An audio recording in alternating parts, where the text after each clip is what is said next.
Eh bien, bonsoir à toutes et à tous. Au nom de toute l'équipe de Deuxième Avis, je suis ravi de vous accueillir ce soir pour notre nouvelle soirée. Et elle sera consacrée ce soir à une question qui est remontée de manière importante dans vos demandes, à savoir le fibrome. Fibrome qui est une situation et des questions auprès de nos patientes qui reviennent de plus en plus fréquemment. Donc pour cela, nous avons invité un orateur de choix et de marque que vous connaissez déjà,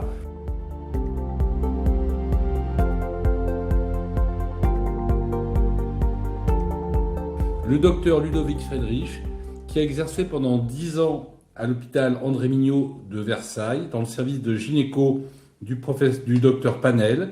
Il exerce aujourd'hui en cabinet privé et il est spécialiste des troubles de la statique pelvienne, tout ce qui est prolapsus par exemple, de cancérologie pelvienne et d'hystéroscopie, particulièrement sur l'endométriose. Il est aussi membre du conseil scientifique de l'association Endo France dans la prise en charge de l'endométriose et bien sûr membre du groupe francophone de la chirurgie robotique en gynécologie, du Collège national des gynécologues et élu au conseil d'administration de la Société de chirurgie gynécologique et pelvienne. Je vais lui laisser la parole. Nous aurons l'occasion de pouvoir lui poser un certain nombre de questions à la fin de sa présentation. Vous n'hésitez pas à nous les remonter par message et je lui laisse la parole. Merci encore pour votre disponibilité. Bonsoir à tous et merci de votre invitation pour ce webinaire. Donc, on va vous parler effectivement des fibromes utérins et en pratique. Donc, je vais vous faire une présentation un peu sur 3 points. D'abord, qu'est-ce que sont les fibromes et les principaux symptômes, et puis ensuite, je vous parlerai de la prise en charge et on va dire des techniques un peu nouvelles. Alors tout d'abord, je vais vous présenter quelques généralités sur les fibromes. Vous savez que les fibromes, ça touche préférentiellement les femmes de plus de 40 ans. En moyenne, on considère que 30 à 40% des femmes sont porteuses de fibromes dans le monde. Les fibromes sont symptomatiques dans 50% des cas, ça veut dire qu'il y a entre 15 et 20% des femmes qui ont des fibromes et symptomatiques. Et on va retrouver une préférence de cette pathologie chez les femmes d'Afrique, et notamment d'Afrique subsaharienne et d'Afrique du Nord, chez qui on va retrouver plus de 50% de la population qui sont porteuses de fibromes. Les fibromes, c'est quoi? C'est une prolifération du muscle lisse. Donc l'utérus est un muscle lisse qui est tapissé à l'intérieur d'un endomètre et à l'extérieur d'une séreuse, le péritoine, et c'est une prolifération des cellules musculaires lisses qui va pouvoir se faire soit vers la cavité, soit au sein du muscle, soit vers l'extérieur, vers la séreuse. C'est une tumeur qui est bénigne, qui parfois peut se transformer en sarcome, qui est donc la forme maligne, la prolifération musculaire maligne, qui représente moins de 15% des fibromes présumés. C'est-à-dire que lorsqu'on fait un diagnostic de fibrome, on va retrouver dans moins de 0,15% des cas un sarcome. Le pronostic évidemment du sarcome est beaucoup plus sévère, et donc toute la subtilité, c'est d'en faire le diagnostic de ces sarcomes et de ne pas de ne pas poser un diagnostic de fibrome bénin alors qu'en fait on est face à un sarcome. Alors, diapo suivante, s'il vous plaît.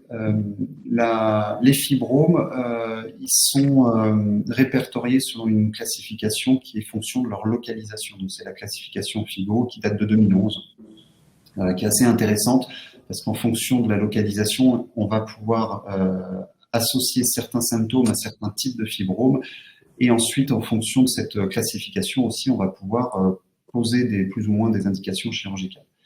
Donc, les fibromes, ils peuvent être dits sous-muqueux, c'est-à-dire les fibromes là qu'on voit de type 0, 1 et 2, qui sont les fibromes qui sont recouverts de muqueuses. Les 0 sont des fibromes pédiculés totalement intracavitaires. Les fibromes de type 1 sont des fibromes dont plus de 50% de la paroi est dans la cavité, et on a moins de 50% du myome dans l'épaisseur du muscle, dans le mur myométrial. Les fibromes de type 2 ont plus de 50% de leur épaisseur dans le mur myométrial, donc on a moins de 50% dans la cavité. Ensuite, on va retrouver les fibromes de type 3 et de type 4 qui sont les fibromes intramuraux. Les types 3 sont au contact de la muqueuse, les types 4 sont à distance. Et puis ensuite, on a la même Par analogie à ceux qui sont à l'intérieur de la cavité, on a ceux qui sont à l'extérieur du muscle, donc côté séreuse, côté abdominal, et on va retrouver les types 5, les types 6 et les types 7 en fonction de leur proportion dans la paroi musculaire et de leur proportion à l'extérieur. Et puis, on va retrouver les formes mixtes, c'est le type 2-5, c'est celui qui a à la fois une partie qui bombe dans la cavité, donc une partie type 2, et une partie type 5 qui bombe à l'extérieur de la cavité. Donc, c'est important de bien comprendre cette classification qui est finalement assez simple parce que c'est cette classification qui va permettre de comprendre la symptomatologie et la prise en charge de ces fibromes. Je précise pas les types 8. Les types 8 sont les fibromes parasites. C'est ceux qu'on peut retrouver à distance de l'utérus. Ça arrive parfois au niveau du vagin, au niveau du col, ou même parfois dans les pipons en pleine cavité abdominale, mais c'est plutôt rare ici. Alors, la diapo suivante, s'il vous plaît. Les symptômes principaux, il y a trois grands types de symptômes pour les myomes. Les premiers sont les métroragies, qui sont l'apanage des fibromes qui sont intracavitaires, donc tout ce qui est fibromes sous-muqueux. Donc là, on va retrouver les types 0, 1, 2, parfois les types 3, et les types de 5, donc ceux qui sont hybrides. Donc c'est tous les fibromes qui sont en regard de la muqueuse utérine.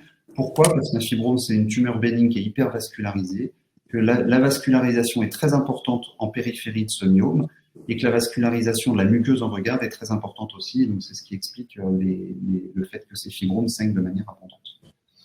L'autre symptôme important qu'on va retrouver, qui est lié à l'augmentation de volume essentiellement, souvent les fibromes en prenant du volume, ils peuvent être responsables de douleurs par des phénomènes de compression et aussi parfois par des phénomènes de nécrobiose aseptique, c'est-à-dire que les fibromes ont tendance à se nécroser tout seuls et ça peut être douloureux.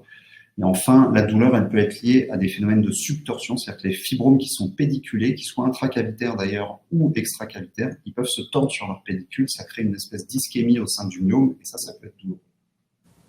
Et le troisième, j'en parlerai après, le troisième symptôme, le grand symptôme des fibromes, c'est l'infertilité. L'augmentation de volume abdominal, j'en parle parce que chez les femmes qui ont un fibrome totalement asymptomatique, pas de douleur, pas de saignement, parfois leur seule plainte est de dire j'ai l'impression d'avoir un ventre de femme enceinte, je sens une boule quand je pose ma main sur le ventre. Et donc, cette augmentation de volume, elle peut engendrer différents types de symptômes quand on creuse un peu et qu'il faut rechercher, avec un retentissement sur la vessie, c'est-à-dire un problème d'incontinence d'urine, de miction difficile, voire d'urgenturie, ou des phénomènes de troubles du transit qui sont liés à la compression du rectum en arrière. Voilà. Parfois, certaines patientes vont avoir des douleurs type dyspareunie lors des rapports sexuels, puisque l'utérus peut être bloqué par le volume utérin. Troisième symptôme, c'est l'infertilité. Les fibromes qui sont notamment intracavitaires sont responsables de fausses couches à répétition. Donc ça, c'est un sujet qui est important et qui est souvent méconnu. Il y a des médecins gynécologues obstétriciens qui ont tendance à dire que les fibromes, s'ils sont à l'intérieur de la cavité, ils sont gênants pour l'anidation, mais c'est tout. À partir du moment où la grossesse se développe, normalement, il n'y a pas de souci. En fait, c'est pas si simple que ça. À partir du moment où on a un fibrome intracavitaire, non seulement il y a un risque d'infertilité par défaut de nidation, mais en plus, il y a un risque de fausse couche précoce, notamment au premier trimestre. Ensuite, au cours de la grossesse, il faut savoir qu'un fibrome, classiquement, il augmente de volume, son volume est multiplié par 2 au premier trimestre. C'est-à-dire qu'à la fin du premier trimestre, début du deuxième trimestre, un fibrome qui faisait 5 cm va facilement faire 10 cm. Alors, c'est pas grave en soi s'il n'y a pas de retentissement sur le fœtus.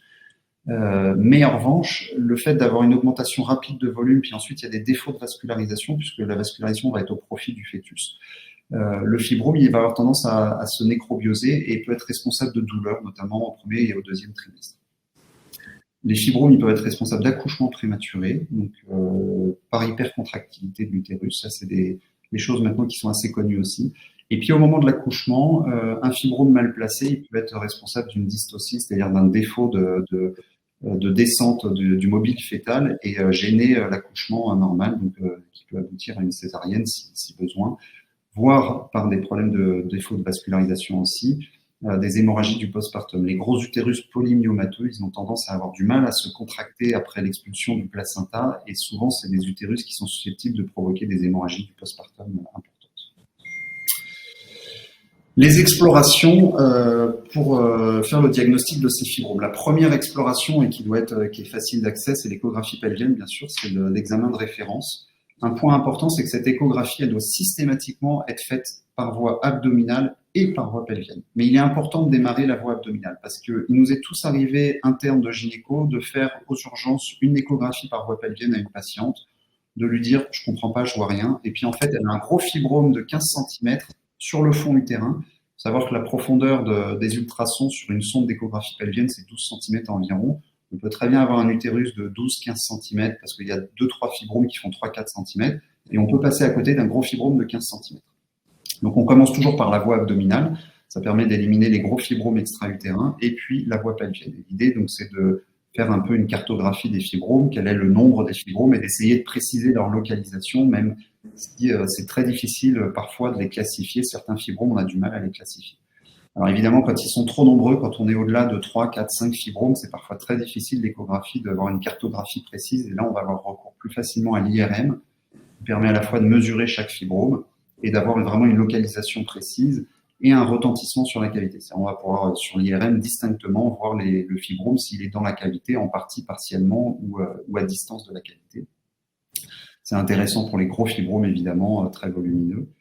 Et puis, ça permet de rechercher certaines atypies, donc les myomes cellulaires ou les myomes atypiques qui peuvent faire évoquer un sarcome. Et donc, classiquement, dans l'IRM, un fibrome qui serait en hypersignal T2 avec de la nécrose des contours irréguliers et un hypersignal de diffusion. C'est des séquences spécifiques qu'on fait pour le fibrome. On calcule un marqueur qu'on appelle l'ADC. Et si cet ADC est inférieur à 0,8, classiquement, on considère qu'il y a un risque de sarcome. Diapositive suivante. L'hystérosalpingographie, c'est un examen donc de radiologique. Et on injecte du produit dans la cavité utérine qui va passer dans les trompes. Ça permet de faire une radio de la cavité utérine et de s'assurer de la perméabilité des trompes. Donc là, c'est un intérêt essentiellement dans la fertilité. Ça permet de visualiser éventuellement le retentissement du myome sur les trompes et sur une potentielle obstruction des trompes. L'autre examen qui est vraiment important, c'est l'hystéroscopie diagnostique, surtout si on envisage une intervention pour la patiente. L'hystéroscopie diagnostique, ça permet de mettre une caméra donc, dans la cavité utérine et d'avoir directement une visualisation de l'intérieur de la cavité et donc de visualiser le fibrome et de préciser son accessibilité à un traitement chirurgical. Donc, on va pouvoir voir si le fibrome il est complètement intracavitaire en partie, son volume, apprécier son volume et être capable de dire si on peut en faire une résection complète par hystéroscopie opératoire. La diapo suivante, s'il vous plaît. Alors, concernant la prise en charge, point essentiel, un fibrome asymptomatique, découverte fortuite parce qu'on fait une échographie pour autre chose. Je ne sais pas, une échographie pour la vésicule. Le radiologue fait une écho abdominale complète. Il décrit un fibrome dans la cavité, au niveau de l'utérus, sans forcément d'ailleurs le préciser. Si la patiente ne présente aucun symptôme, il n'y a aucune raison d'aller opérer un fibrome qui est asymptomatique, en l'absence de désir de grossesse, bien sûr. Ça se surveille en revanche.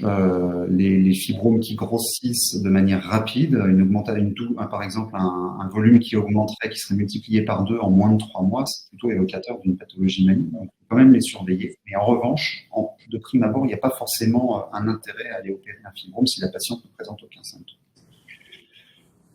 Pour les fibromes qui sont intracavitaires, l'hystéroscopie opératoire, elle va être indiquée en cas de métrorragie, donc de saignement abondant ou de règles abondantes, ménorragie, en cas d'infertilité et en cas de fausse couche à répétition. C'est les 3 grandes indications. Dans ces cas-là, en présence d'un myome sous-muqueux, la recommandation, c'est d'aller faire une hystéroscopie diagnostique et d'aller resséquer ce myome sous-muqueux. Les limites de l'hystéroscopie, c'est la taille du fibrome. On arrive à retirer des fibromes assez facilement de 2, 3 jusqu'à 4 cm. Au-delà de 4 cm, ça devient un peu plus compliqué, d'abord parce que la vascularisation est plus importante, les artérioles sont beaucoup plus volumineuses et on a du mal à les cautériser. Et dans ce cas-là, ça peut être techniquement un peu difficile. Quand ils sont entre 4 et 5 cm, on arrive encore à faire des interventions en 2 temps pour éviter d'ouvrir l'utérus et d'éviter les cicatrices utérines. Parfois, on arrive à ouvrir resséquer les 2 tiers du fibrome, on laisse le fond du fibrome et puis 4 semaines après, on réintervient pour aller retirer le fibrome résiduel. Donc ça, ce sont des choses qui peuvent être faites en 2 temps. Tout le monde ne le fait pas, bien sûr, mais voilà, ça demande une petite expertise technique, mais c'est faisable et ça permet d'éviter de laisser des cicatrices importantes sur l'utérus. Donc ça, c'est pour les plus volumineux fibromes. Lorsque les fibromes sont intramuraux, donc dans l'épaisseur du muscle, ou de volume important, ou trop nombreux, la myomectomie est indiquée pour le coup chez les patientes qui sont bien sûr désireuses de garder leur utérus. Alors, il y a 3 voies d'abord. La laparotomie, donc c'est l'ouverture classique, que ça soit comme une césarienne Pfannenstiel ou la laparotomie médiane, si l'utérus est très volumineux. Classiquement, lorsqu'il y a plus de 3 myomes, les myomes sont très volumineux, plus de 10 cm, la laparotomie est la voie d'abord privilégiée. La célioscopie, elle va être intéressante pour les myomes qui sont même volumineux, 10-15 cm, s'il n'y a pas de difficulté technique. C'est-à-dire typiquement, si vous avez un myome qui est pédiculé avec un pédicule qui fait 3-4 cm, on va pouvoir faire une ligature de ce pédicule, retirer un myome de 10, 15, même 20 cm. Dans le plus gros que j'ai retiré, il faisait 20 cm. Il y avait un pédicule de 3 cm. On a pu cautériser ce pédicule et retirer le fibrome. La célioscopie robot-assistée, elle est intéressante pour les volumineux fibromes entre 8 et 10 cm qui sont difficilement accessibles par célioscopie. Et surtout chez une patiente désireuse de grossesse où on a besoin d'avoir une qualité de la suture, une très bonne qualité de suture du muscle utérin. Dans ce cas-là, c'est très intéressant d'utiliser le robot parce qu'on va pouvoir avoir une suture de qualité du muscle utérin comme en laparotomie, ce qui peut faire défaut avec une célioscopie simple. Alors les principes, c'est d'ouvrir la paroi utérine, de disséquer au contact du myome, d'extraire le myome et ensuite de suturer le muscle utérin et de suturer la séreuse. Il faut ensuite extraire ce fibrome. Quand on est par célioscopie ou en célioscopie robot-assistée, on utilise des morcellateurs, ce sont des appareils qui permettent de retirer des morceaux de fibrome. Donc vous imaginez bien que si on a un doute sur un sarcome, typiquement, eh ben, c'est des techniques qu'on ne peut pas utiliser parce qu'il n'est pas question de morceler un sarcome, on disséminerait la pathologie et la pathologie deviendrait de facto un stade 4 avec donc une dissémination et une carcinose péritonéale assurée dans les mois qui viennent. La diapo suivante, s'il vous plaît.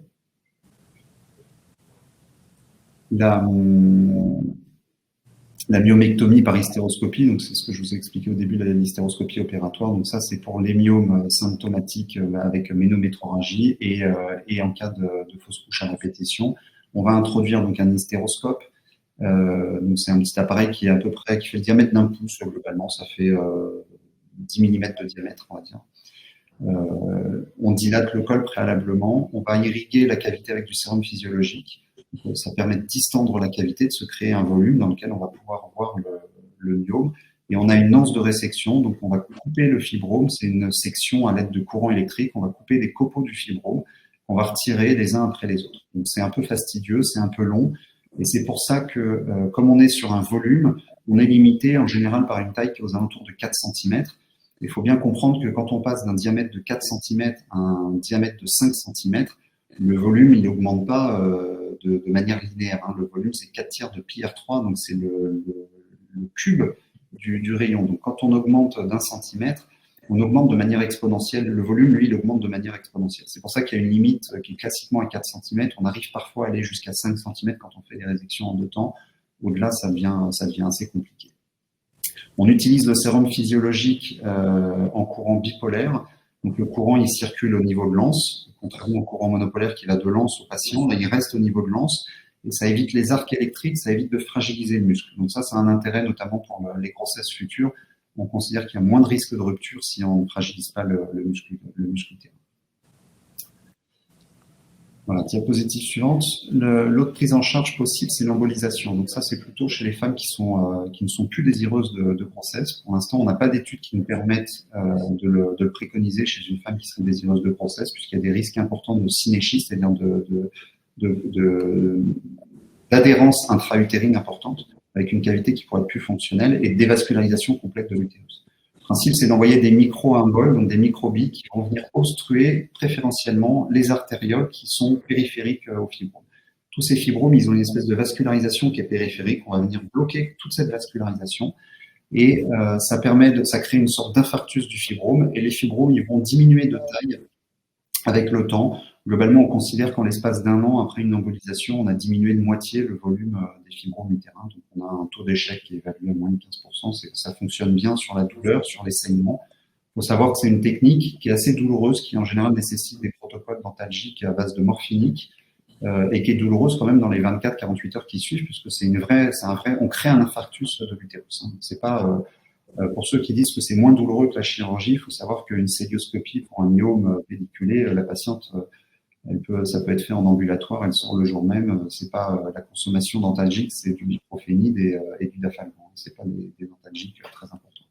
Donc c'est quand même plus douloureux qu'une célioscopie, qu'une myomectomie par célioscopie. Diapositive suivante. Et dans les techniques d'avenir, c'est des ultrasons focalisés. Donc là, c'est des sondes qu'on va introduire directement dans le myome. On diffuse des ultrasons. Donc l'idée, c'est de créer une élévation thermique dans le fibrome et ça va créer une nécrose du fibrome. Initialement, ça a été testé. C'est une équipe de Tours qui avait testé ça par IRM. C'est très compliqué à mettre en place par IRM. Les interventions sont longues. Il ne faut pas que les patients bougent. Donc, ils ont eu beaucoup de mal à mettre en place cette technique. Et puis aujourd'hui, il y a certains laboratoires qui développent ces techniques avec des sondes endovaginales. Donc ça se fait par voie vaginale, sous anesthésie locale. C'est une intervention qui est assez rapide. Ça dure entre 15 et 45 minutes suivant le nombre de fibromes et la taille des fibromes. Et là, pour le coup, c'est assez efficace. Mais pour l'instant, c'est en cours d'évaluation. Et puis, enfin, en dernier recours, évidemment, toujours chez les femmes qui sont plus désireuses de grossesse, on peut être amené à faire une hystérectomie. Ça règle le problème des fibromes, ça règle le problème de récidive des fibromes. Donc là, on va retirer soit la cavité utérine, soit l'ensemble de l'utérus avec le col, donc soit une hystérectomie totale, soit subtotale. Le problème de l'hystérectomie subtotale, c'est qu'on est obligé d'extraire l'utérus. Donc, si on a ouvert par laparotomie, c'est assez facile de l'extraire. Si on fait ça par célioscopie, il faut morceler l'utérus. Donc, on en revient à la même chose que la myomectomie. Il faut s'assurer que le myome soit bénin et qu'il n'y ait pas de risque de sarcome. Donc, ça, c'est une première chose. Il faut clairement, chez les femmes qui ne sont plus désireuses de grossesse, quand on parle d'une hystérectomie aujourd'hui, c'est de lui parler de l'embolisation. Parce qu'en pratique, l'embolisation et l'hystérectomie va donner sur les saignements typiquement le même taux de réussite. En général, les patientes qui sont embolisées, elles saignent quasiment plus, dans plus de 90% des cas, il n'y a plus de saignements après intervention. Alors dans 100% des cas après hystérectomie, c'est sûr, mais avec un risque chirurgical qui est un peu plus important. Donc, l'embolisation, elle peut avoir vraiment un intérêt, notamment chez les patientes à risque chirurgical. Donc, il y a une vraie balance bénéfice-risque. C'est vraiment un sujet maintenant qu'il faut évoquer avec les patientes. On ne peut pas leur dire fibrome égale chirurgie, c'est plus aussi simple que ça. Si la patiente est très gênée, évidemment, par le volume utérin, la chirurgie sera préférée à l'embolisation. Donc, s'il y a un message à retenir, le plus important pour moi, c'est qu'il faut s'abstenir de traiter les fibromes qui sont asymptomatiques. On n'opère pas des patientes, on ne traite pas, en tout cas, des fibromes qui sont asymptomatiques. Une patiente qui n'a ni infertilité, ni métrorragie, ni douleur, il n'y a aucun intérêt à aller la traiter de ces fibromes. Les patientes infertiles qui ont des myomes sous-muqueux ou métrorragiques avec des myomes sous-muqueux, l'hystéroscopie opératoire, pour le coup, est la technique de référence et à préférer parce que c'est une voie locale, ça se fait en ambulatoire, c'est quasiment indolore. On a une reprise des activités le lendemain de l'intervention, il n'y a pas d'arrêt de travail, donc c'est une voie qui est facile et avec des résultats qui sont excellents lorsque c'est bien fait. Les techniques de myomectomie, d'embolisation ou d'hystérectomie vont être discutées ensuite au cas par cas en fonction du désir de grossesse ou de l'absence de désir de grossesse, bien sûr, des types de symptômes, saignements, douleurs. Et puis, après avoir informé, je reviens sur ce que j'ai dit tout à l'heure, après avoir informé la patiente, le choix, il revient vraiment à la patiente. Et il faut lui expliquer quels sont les résultats attendus de chacune des techniques pour qu'elle ait un choix clairement objectif de la technique qu'on est susceptible d'utiliser. Voilà.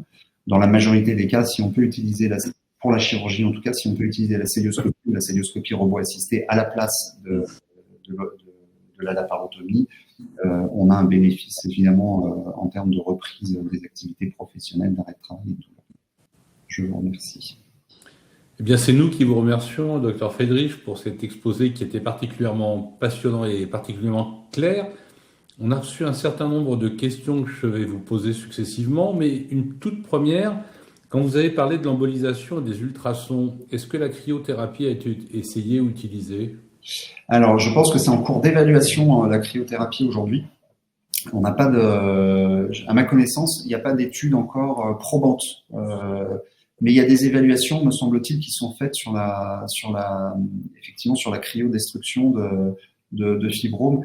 Après, c'est toute la problématique, elle est encore de la localisation des fibromes. Alors typiquement pour les ultrasons focalisés, ça se fait par voie vaginale parce qu'il faut passer dans la paroi de l'utérus avec une petite sonde qu'on va placer au niveau du fibrome. Donc vous imaginez que vous avez une boule comme ça, on va placer, enfin je me mets comme ça, on va placer la sonde ici, on va faire un shoot d'ultrasons, puis ensuite il va falloir se déplacer, puis ensuite se déplacer, etc.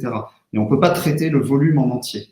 Et comme on parle de volume, donc c'est une boule, on traite ici, mais ensuite faut se déplacer dans le volume. Voilà, donc il y a plein de petits spots.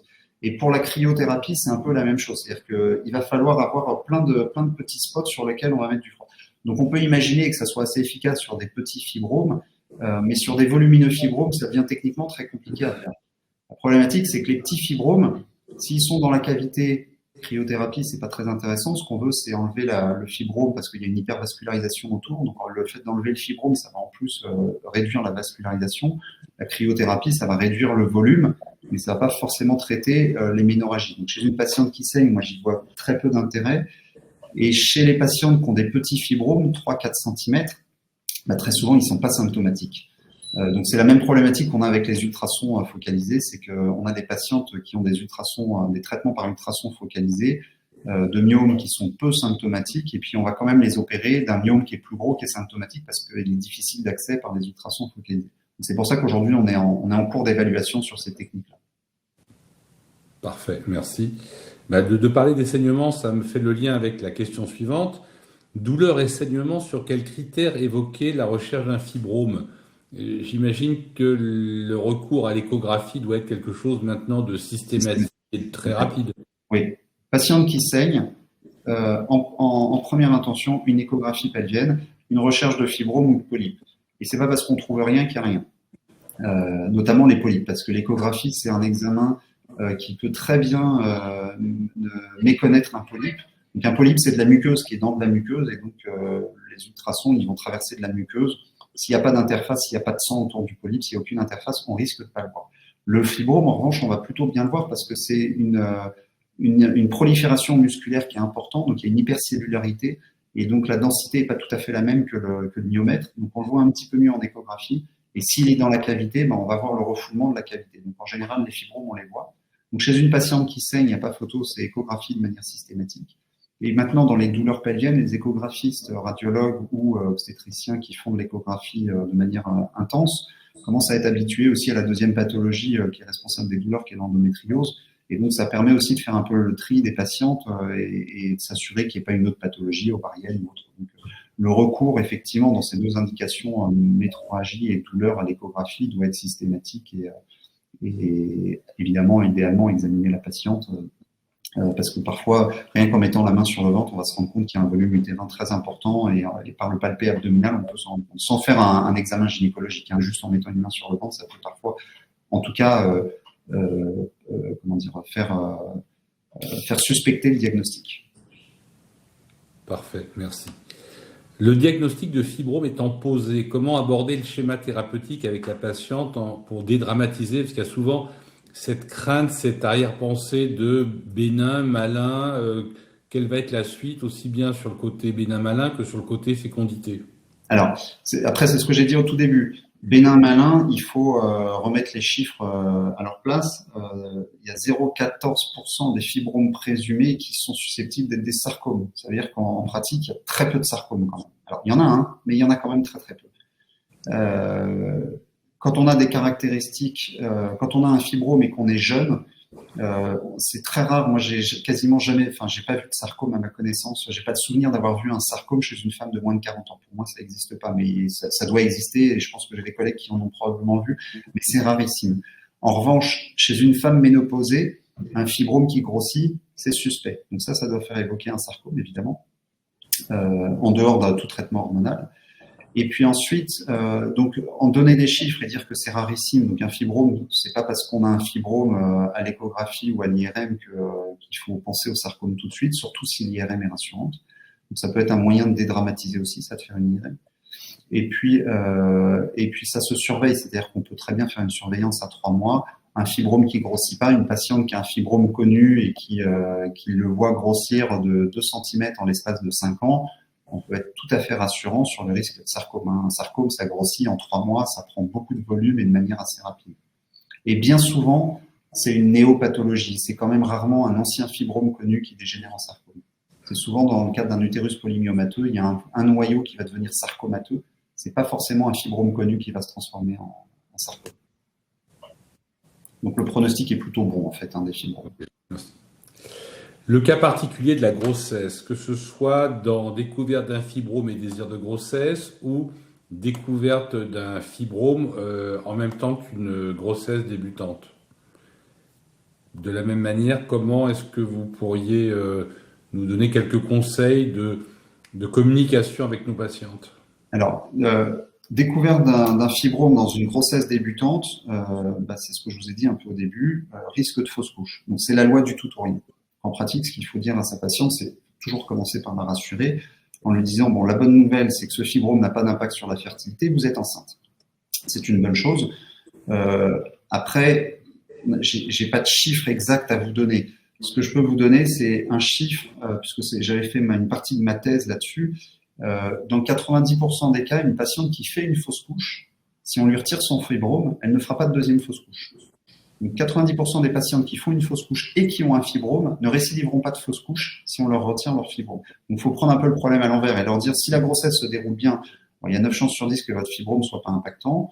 Aujourd'hui, on considère qu'un fibrome en dessous de 10 cm n'a pas forcément d'impact sur la grossesse, même si effectivement il y a un risque quand même d'accouchement prématuré par hypercontractilité de l'utérus, il y a un risque de césarienne qui va être un peu accru. Mais globalement, la majorité des femmes qui ont des fibromes de petite taille, 3, 4, 5 cm, il n'y aura pas forcément un impact sur la grossesse. Et en revanche, une patiente qui ferait une fausse couche, c'est de la rassurer et de lui dire, bon, vous avez fait une fausse couche, la bonne nouvelle, dans la mauvaise nouvelle, il y a une bonne nouvelle, c'est que si on retire votre fibrome, vous n'en ferez probablement pas une deuxième. Voilà. Le risque de fausse couche à répétition devient moins important. Donc c'est en ce sens-là où il faut les rassurer. Et ensuite, sur l'accouchement, c'est vraiment lié à la localisation. Donc là, c'est des discussions avec les obstétriciens. Parfois, certains types de fibromes vraiment mal localisés, très bas situés, peuvent gêner l'accouchement et peuvent nécessiter un accouchement par césarienne. Mais c'est quand même, globalement, c'est quand même assez rare. Parfait. Merci beaucoup. Interaction entre endométriose et fibrome. Alors, il n'y en a pas directement, mais notamment chez les patientes africaines, on retrouve une association qui est fréquente. Mais il n'y en a pas un qui est la cause de l'autre. La cause principale, c'est que dans les populations, notamment africaines, qui sont des populations très exposées aux fibromes, comme partout, comme dans les pays européens et urbanisés, l'âge moyen de la grossesse, l'âge moyen de la première grossesse recule de plus en plus. En France, on est aux alentours de 31 ans. Et en Afrique, les femmes, elles sont enceintes aussi de plus en plus tard. Et c'est ce retard de grossesse chez les patientes qui prennent pas de contraception et qui sont susceptibles en plus d'avoir des règles particulièrement à hémorragie qui vont favoriser le développement d'endométriose et qui fait qu'on a ces associations avec souvent des patientes qui ont des utérus polymyomateux et des endométrioses très très sévères. Et là, c'est des prises en charge effectivement qui sont parfois très complexes parce que il y a deux choses à traiter qui sont pas toujours simples à prendre en charge. Et même techniquement, c'est quand on doit intervenir chirurgicalement, c'est des patients qui sont très très complexes si on doit préserver bien sûr la fertilité. Donc il n'y a pas de lien direct entre les deux pathologies, mais c'est une association qui est assez fréquente effectivement. Après, il y a un effet statistique aussi. 20% des femmes ont de l'endométriose, 40% ont des fibromes. Donc c'est assez logique qu'on retrouve une association assez fréquente des deux pathologies. Eh bien, écoutez, merci beaucoup. Est-ce qu'il existe un score ou une grille qui permet, en fonction du type de fibrome, de la localisation, qui permet d'évaluer le risque, aussi bien le risque ou l'indication opératoire ou le risque pour la patiente? Alors, c'est la classification FIGO que je vous ai donnée tout à l'heure, globalement. La classification FIGO nous donne plutôt une localisation des fibromes. Et donc, pour les fibromes qui sont de type 0, 1, 2, on va avoir préférentiellement des symptômes de type ménorrhagie, métrorragie, et des traitements qui seront plutôt accessibles par voie hystéroscopique, donc par voie locale.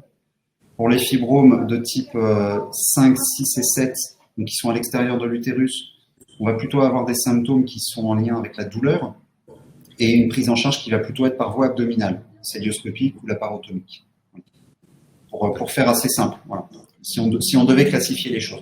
Après, il n'y a pas de réellement classification au même titre qu'on peut l'avoir en cancérologie avec une classification taille, tumeur, etc. C'est vraiment Souvent comme dans dans toutes les pathologies fonctionnelles comme l'endométriose, ce qui va guider la prise en charge chirurgicale, médicale ou autre, c'est la symptomatologie.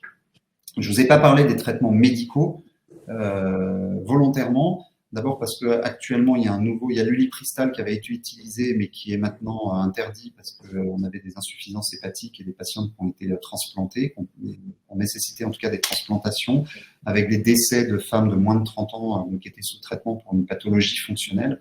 Donc le traitement a été retiré du marché. Ils sont sur la recherche d'autres molécules équivalentes qui sont des agonistes en fait de la progestérone. Il faut savoir que les fibromes ont des récepteurs à la progestérone, c'est ce qui stimule leur croissance. Et donc, on essaie de trouver des traitements médicaux qui vont bloquer ces récepteurs et donc qui vont favoriser l'involution des myomes. Mais pour l'instant, on est à l'état de recherche. Il n'y a rien encore sorti sur le marché d'efficace et d'autorisé, en tout cas. Voilà. Et en revanche, on peut traiter chez les femmes métrorragiques qui refuseraient un traitement chirurgical ou qui seraient trop à risque chirurgical et qu'on pourrait, par exemple, ne pas emboliser. On peut traiter avec des progestatifs. Les métrorragies, ça traite pas la douleur, mais ça bloque ça met les patientes en aménorrhée, donc ça diminue les saignements. Voilà. La contrepartie, c'est que souvent, ça fait augmenter un peu le volume des fibres. D'accord. Ça, c'est des traitements on va dire, d'attente, souvent. Une anecdote ou votre meilleur souvenir avec une patiente sur une découverte de fibrome? Alors, une patiente qui vient d'Algérie, qui se présente à mon cabinet en me disant j'ai un gros fibrome dans le ventre, voilà, il faut me l'enlever. Je l'examine, je trouve une masse qui fait à peu près la largeur de son ventre, que j'évalue à 3,5 kg. À l'époque, je lui fais moi l'échographie par voie abdominale et donc je retrouve effectivement ce gros fibrome qui fait 3,5 kg, qui faisait 20 cm à peu près. Et je lui dis, écoutez, normalement, le fibrome, certes, est volumineux, mais on devrait réussir à le retirer par Pfannenstiel, c'est-à-dire par une incision horizontale, plutôt que d'ouvrir verticalement. Et lorsque j'ouvre horizontalement, donc je tombe sur cet utérus qui est assez volumineux, je mets la main dans le ventre, donc j'évalue ce premier fibrome, et puis je me dis, c'est bizarre, il y a un autre truc au-dessus. Et plus je monte la main dans le ventre, plus je vais haut, et plus je me dis, mais qu'est-ce que c'est que ce machin-là?